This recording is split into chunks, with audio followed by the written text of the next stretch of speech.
Hello, thank you for coming to this YouTube channel. My name is Fraasa. I'm a founder and wealth advisor here at HIGHLAND Financial Advisors. So today I want to talk to you about something that has been on my mind lately because we have a lot of prospective clients reaching out to us and they're all looking for a certain type of relationship that they're not getting now in their previous relationships with financial service professionals. And there actually is a phenomena going on right now where a lot of advisors or brokers are leaving the institutional world of financial services like the Wall Street firms and the insurance companies, and they're wanting to set up business as independents. Now, we made that change back in 1998. We've been a fiduciary, fee-only, independent advisor since that time. But I know that it's really confusing for the consumer trying to find a firm that's providing this for them. So I wanted to talk to you today about what that relationship should look like and some things you should ask potential advisors that you're interviewing. And by the way, the Certified Financial Planner Board of Standards has provided a list of questions that you should ask. We have that link down below right here as a PDF document you can download, which are those questions and the answers that we've provided. So as you start this journey and you begin to interview firms and individuals, I think there's three key things that you should understand about that firm or individual before you start working with them. Obviously, you want to understand what their fees are and what services they provide, but these three things are absolutely critical. The first thing is purpose. What is their purpose? Why do they exist as a firm? Why do they get up in the morning and come to work? What are they trying to achieve? The second thing is, what makes them unique? How do they offer something that's unique from everybody else out there? And the third thing is, what is their process? You see, if you're going to start a financial planning relationship with someone, it's more than just them picking investments. So you want to understand, how do they do it? What is their process? Is it ad hoc, or is it a defined process that every client goes through? So these are very important questions. So the first question to ask and understand is, what is your purpose? I'll tell you what our purpose is. It's very simple.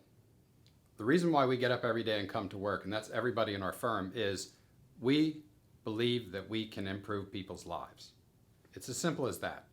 We believe that everything we do matters and that the work we do improves people's lives. And that's our filter for everything. If we don't feel that's happening, then we're not doing our job. Now, how do we do this? We do this through very personalized wealth management for accredited investors. Now, what's an accredited investor? That's a technical term. It's basically anybody who has household income above $200,000 or $1 million of investable net worth. It's pretty simple. That's really the people that we work with. But I will say this, if you don't meet that definition, we would still love to talk to you because we care about people getting with the right advisor. We know a lot of advisors and resources out there. So if you're not sure if you would be a good fit for us, call us anyway. We always offer a free 15-minute conversation with anybody. And if you're not a good fit, we want to make sure you get with an advisor that is going to be a fiduciary who's putting your interests ahead of their own. The second thing I think you should ask a firm or an individual before you start working with them is, what makes them unique? There are probably dozens of firms or individuals around you that you could work with. And when you sit down with someone, it's important, I think, to understand what they believe makes them unique and why would that be something that would be of interest to you. So I can only tell you, for us, we have three unique things that we believe makes us stand out. Now, some firms or individuals may do one or two of these, but I don't think very many do all three. The first one is, we are a real fiduciary firm. Now, what does that mean?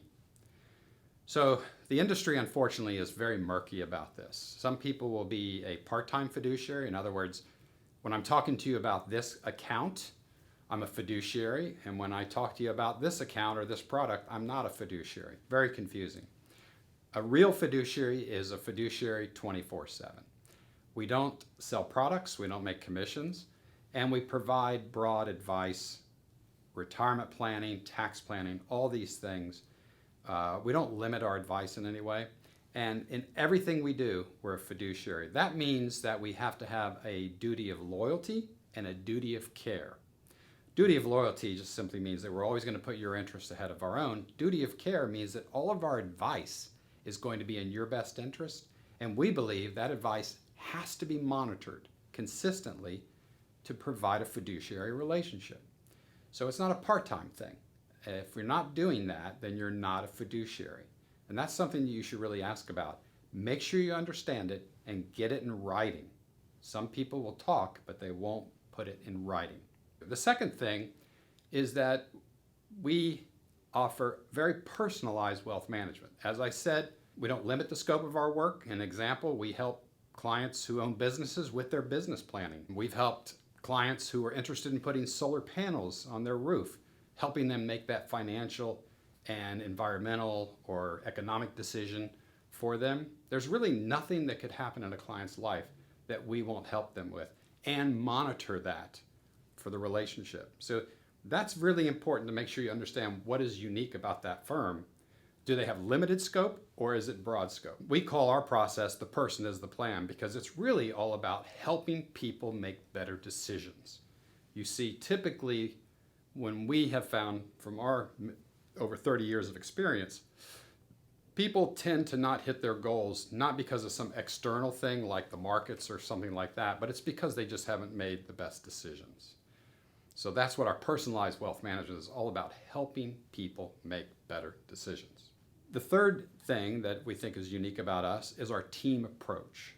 Every client has a team that's working for them, and everybody has unique abilities on that team to make sure that they deliver a superior client experience. Every day we come in here, we want to make sure that we are delivering that to our clients. We believe a team structure is the best way to do that. It also frees up the lead advisor, the person that you're having a relationship with, to really spend quality time with you, to have those conversations, to make sure that you experience the best of our planning and investment services. And that means the clock is never ticking. We have to be able to provide all the time you need for that to make it a personalized experience. The third thing that you want to understand and ask about for the advisor or firm that you're considering is, what is their process? So they should be able to explain to you very coherently their process for managing your investments and their process for managing your financial planning. So for us, we have a very defined process. It starts with something we call discovery. What that is us understanding your why, understanding what are you trying to achieve, why is it important to you, what is your feelings about money, about risk, about markets. It's deep conversations about what are your dreams and aspirations that you want to achieve. We don't want any of our clients to look back 5, 10, 15 years later and have regrets. So it's really important to go through this process of discovery with the client, where we become more aware of you, and many times the clients become more aware of what's really important to them. We're also going to gather all your data. We obviously have to understand what resources you have for us to work with you to collaborate to achieve your goals. That's your investments, your liabilities, your assets, all those kind of things, employee benefits, personal cash flow, all these things. And then we move into the next phase, which is collaboration. So once we've completed discovery, now is the fun part, because financial planning is not something we do for you, it's something we do together. So collaboration is where we put it all together, we start to prioritize your goals, we start to quantify, figure out what that lifestyle is going to cost, and we start to make decisions about prioritizing in your financial plan so that we can develop, hopefully, a feasible plan that we believe is reasonably achievable. And that is really key, that we start with that plan. From that, we then move to implementation. And implementation is when we start to define the investment portfolio that's most likely to help you get to your goals with the least amount of risk. We also make many decisions, not only on investments, but on employee benefits, cash flow decisions, on various products that you might need. Of course, we don't sell products, but it could be insurance or other things. So all these decision points, many times people get bogged down in that. They start to second guess themselves. We're going to be there to help make sure those decisions are the right decisions for you. And the last step is the most important. It's monitoring. I mentioned this before, but as a fiduciary advisor, we have to help you, and the best way to help you is monitoring all your decisions. As life changes happen, as things come up, we're there to help you through that process. And I'll give you an example. Let's say you wanted to get in better health. And you said, I'm going to run a marathon. So you practice for 3 months, and then you run the marathon. Would you think you just completed your exercise for the next 5 years? No, of course not. That's ridiculous. It's not the way life works. That's not the way financial planning works. Monitoring is something that is extremely important. And we're flexible. We'll meet as often as a client wants to. As I said, the clock never ticking. If a client wants to meet monthly, quarterly, semi-annual, annual, whatever the client wants, we'll be there for them. So these are the 3 questions that I would ask if I was going to interview somebody. What is your purpose? What makes you unique? And what is your process? So thank you for tuning in today. I really appreciate it. I hope this information helps you as you go out and interview firms looking to develop a relationship with a financial advisor or firm. Don't forget to subscribe to this YouTube channel if you'd like to get future videos, and download the CFP Board's questionnaire for questions that you should ask. And of course, we've answered those already. I really appreciate your time, and have a great day.